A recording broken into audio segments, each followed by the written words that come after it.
learned to walk with God, hadn't he?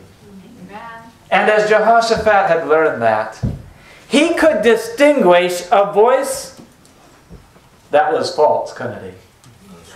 And they were all of these prophets here, 450 of them or something, 400 rather, and they're saying, go ahead, go ahead. Yes, ma'am.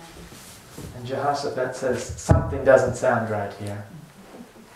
Isn't there a prophet of the Lord that we can inquire of? And then notice what Ahab says in verse 7. And the king of Israel said unto Jehoshaphat, there is yet one man by whom we may inquire of the Lord, but I, what does he say? Hate him. For he never prophesied good unto me, but always evil. The same is Micaiah, the son of Imlah. And Jehoshaphat said, let not the king say so. You know, it's an interesting account, isn't it?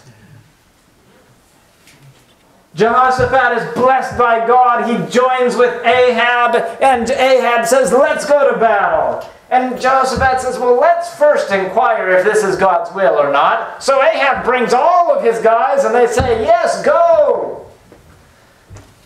Jehoshaphat says, something is wrong here.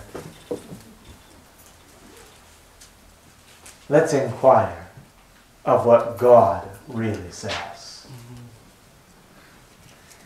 And the Micaiah comes and says, no, you're not going to come back alive to Ahab. But Ahab his heart was not lifted up in the ways of the Lord, was it? He received this message, and he says, let's go anyway. But he had enough of an inkling to know that maybe he shouldn't be going there, that he tells Jehoshaphat, why don't you wear the kingly robes and I'll pretend to be a common soldier. Now once again, when we stop and we think about this, we think, what were you doing, Jehoshaphat? You had just gotten a message that Ahab wasn't going to survive, and now Ahab is dressing you up to look like the king so that he survives, and you're the one that's done away with. Jehoshaphat had started down a slippery slope, hadn't he? And as he started down that slippery slope, one wrong step led to another wrong step. Have you ever noticed that in your life, that it can happen that way? Now, Jehoshaphat was a good king. But he made a mistake here, didn't he? And as he made this mistake, and as we read it from 2,500, 3,000 years later, whatever it is, as we read it, we think, why did you do this? As we look back, it gives us a lot clearer eyesight, doesn't it? We need to pray that God will give us eyesight when we're in the situation to not make those same mistakes.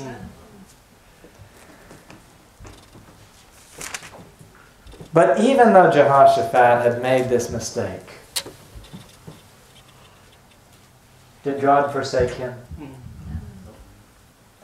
Sometimes we get the idea that when we are mistaken, when we take a wrong course, that God forsakes us. But that's not what the story records here. Here is Jehoshaphat in battle, in a battle that he knew that he should not go into, dressed as a king when he knew that the king was going to be slain. Verse 31 of 2 Chronicles 18. And it came to pass when the captains of the chariots saw Jehoshaphat that they said, it is the king of Israel. Therefore they compassed about him to fight. But Jehoshaphat, what did he do? Cried out, and the Lord helped him, and God moved them to depart from him. We have a very long-suffering, merciful God, do we not? Amen. God was not going to let the righteous king die in the battle and the wicked king get away. That was not God's way. And Jehoshaphat cries out unto God, and God delivers him. Amen. God does not forsake us when we cry unto Him. Amen. But at the same time, Jehoshaphat had made a wrong decision, and there were repercussions from that wrong decision. We see in chapter 19 that a prophet of the Lord comes out and meets Jehoshaphat. Verse 2, And Jehu the son of Hananiah, the seer, went out to meet him, and said unto King Jehoshaphat, Shouldest thou help the ungodly, and love them that hate the Lord? Therefore is wrath upon thee from before the Lord.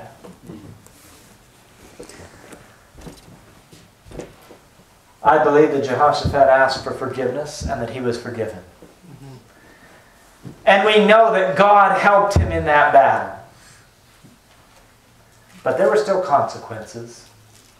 And as these consequences came,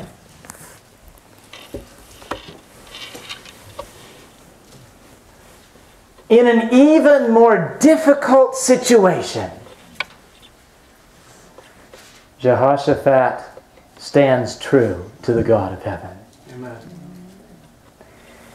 Let's go to chapter 20, which is the main chapter that I want to look at.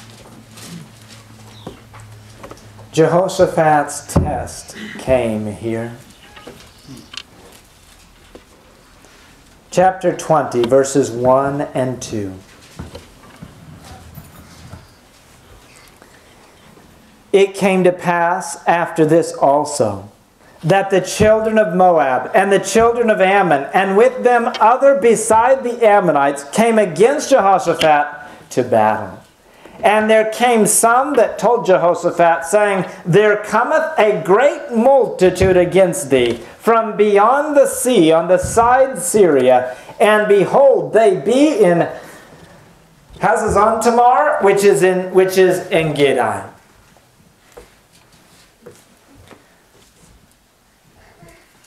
There was a great multitude that came against him. Now, when we read in chapter 17, it lists some of the divisions that Jehoshaphat has, and there's hundreds of thousands. And so apparently this is even a greater force than that.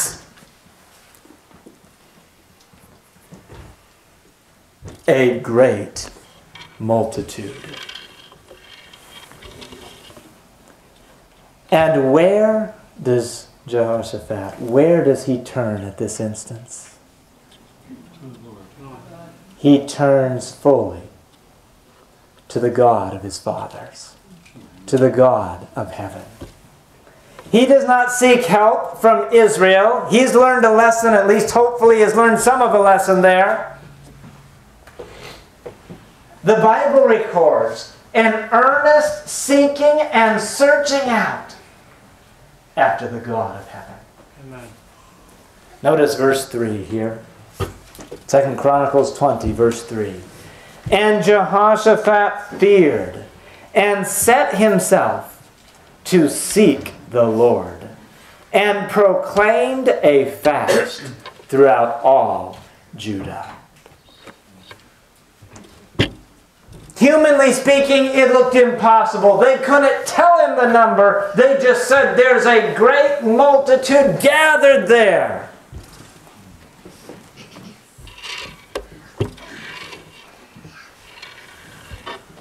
Jehoshaphat, the first thing he does is not start strengthening his forces.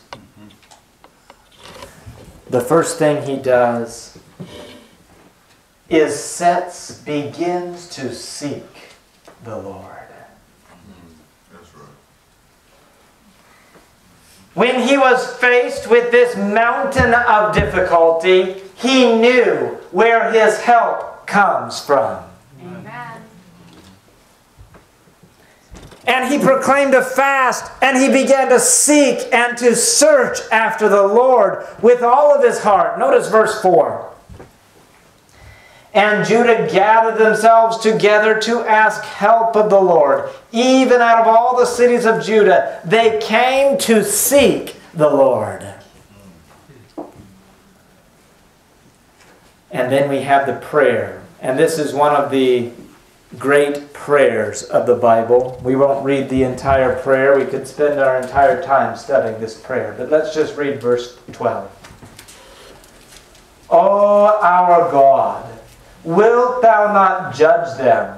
For we have no might against this great company that cometh against us, neither know we what to do, but our eyes are upon thee.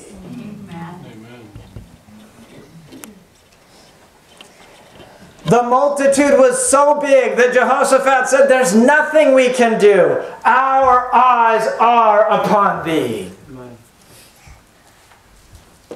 But even if it was a small army that had come against them,